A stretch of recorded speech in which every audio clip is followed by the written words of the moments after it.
Now, I have my next guest who is with me in the studio, and we're going to discuss the death of Okuama community leaders. 5 days after the President General of Okuama community in Ughelli South local government area of Delta State, James Ogoroko, died in the custody of the military, the 81-year-old treasurer, Dennis Okubaye, has reportedly lost his life also in similar circumstances. Both leaders, along with several others, were arrested by the military last August following a violent raid on Okuama community that forced residents to flee and take shelter in the bushes. Many of the displaced are now languishing at an internally displaced persons camp in Ewu Kingdom, Delta State.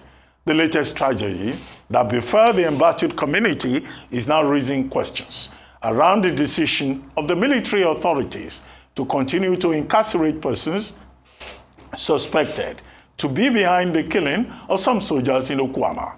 More questions are also being raised regarding how 2 of them died within a period of 1 week. Dr. John Uwa is secretary of the Urobo Renaissance Society.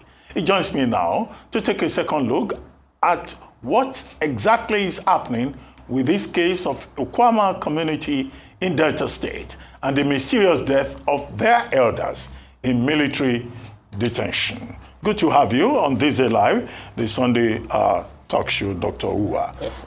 Well, good the allegation is out there that 2 of the 6 elders that were detained by the military passed away. Is it possible that the military is not part of it? What is the investigation that your society has made? What exactly transpired? What is the concern of the Urobo Renaissance Society? Thank you very much, Dr. Bati, for having us on this show. Yes, it's the narrative out there, first of all, is that the Okuama people killed 17 military officers. I would like to correct that by first of all saying that to kill a dog, you must have to first of all give the dog a bad name.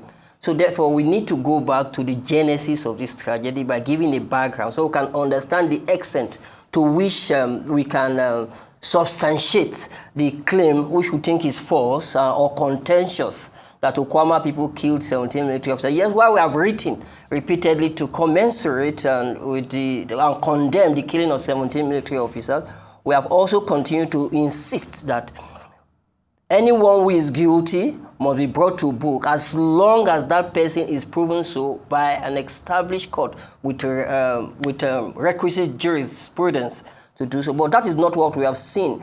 The military have just, and there are some, the way the military is operating, it begin to affirm or makes us begin to suspect some of the theories that are flying everywhere about the operation, the complicit nature of the military within that axis of Niger Delta. Yes, like I said, we condemn the killing of the military officer, but there's a narrative also that the military are also there in for their own interest to protect certain interests that are around. The problem between Okuama and Okoloba community, one is very powerful. One is related to Tompolo, whose ally is from Okoloba. And the Tompolos, they have this, without trying to say anything to slander him here, they said, we heard the rumor that somebody have said that if they don't give them part of Okuama, there is going to be no Okuama. And so when there was this fight between the Okuama community and the Okoloba community, and then the military came to settle dispute, we find it unusual to have military coming to settle communal trouble. But they were taken out. Luckily, we were happy when we heard that the military came and said, we know who killed our people, and they went to Bayelsa. Dr. Uwa. So that's the background. Yeah. Now coming to why they were, and afterwards, in a way that is something that is we've never heard it before. The community, the king of that community was arrested, and after political underplay and intervention through the gratuitous stroke of the senators representing the Delta Central, he was released, and therefore thereafter the other leaders were declared wanted. And of course, for fear they did not appear. And they went to court to protect themselves as required by Constitution. But sometime in August, we heard they were arrested. And then we wrote again as a responsible organization, appealing to the military to release these people and then to take them to court and be tried. And if they are found guilty, they should be killed. Only for us to hear that 2 of the leaders have died within less than 5 days, which is beginning to reinforce some of our suspicion, fear that the military is embarking on reprisal killing. Okay. That's some of the fears we have. And so, no, this story, revisionism is a very dangerous thing that most people engage in. Yeah. At a point, we were told that the military handed over, the persons who were arrested to the police to handle the matter. How come they're still in the custody of the military? Prosecution for such offenses being the responsibility of the police.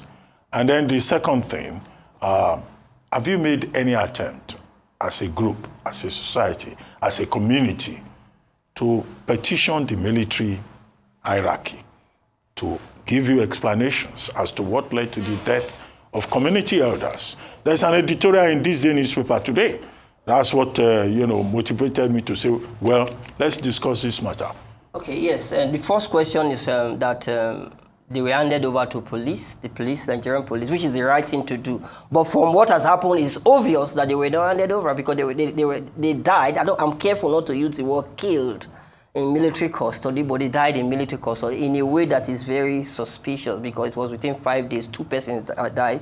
Yeah, these are persons who are also octogenarians. Yeah, but we also heard that they died under very dehumanizing circumstances, and they were even asking for money to release them for treatment. Asking up to 400,000 like that from the military. Those are speculations. Those are allegations. Yes, allegations.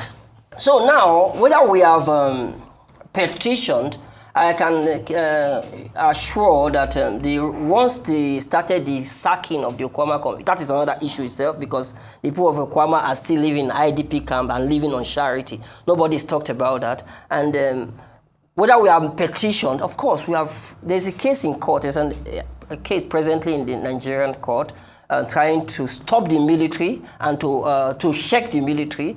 But it doesn't seem like the military has become a law in itself.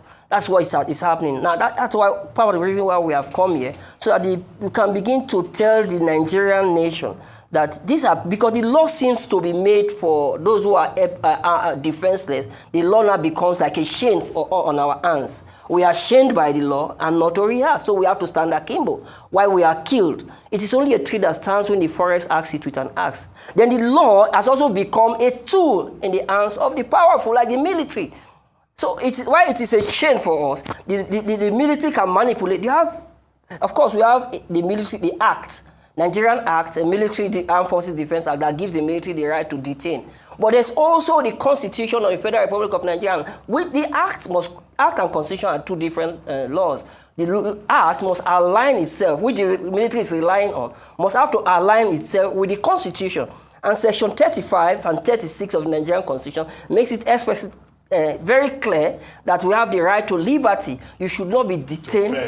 You have to be given fair hearing. You have to be taken to court. And that is why we are saying, let this will be brought to the court of the constitutional court of the land, and let them be tried there.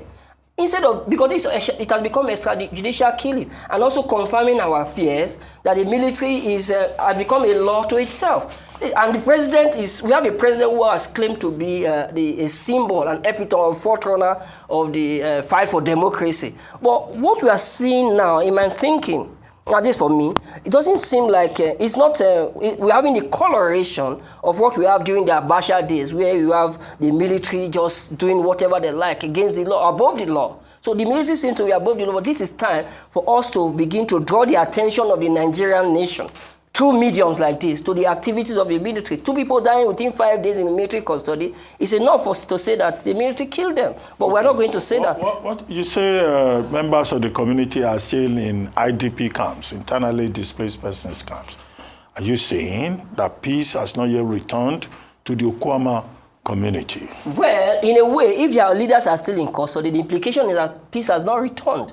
Are there people in the community going about their normal lives and also going up and down on the Focados flank? How can people return to a place that was brought down to like a desert? They cannot return home. There's no home to return to. So what we're even crying, we're writing to the government, trying to lobby the government to see how they can rebuild the place. I haven't discovered that there are innocent people, because innocent will suffer with the guilty.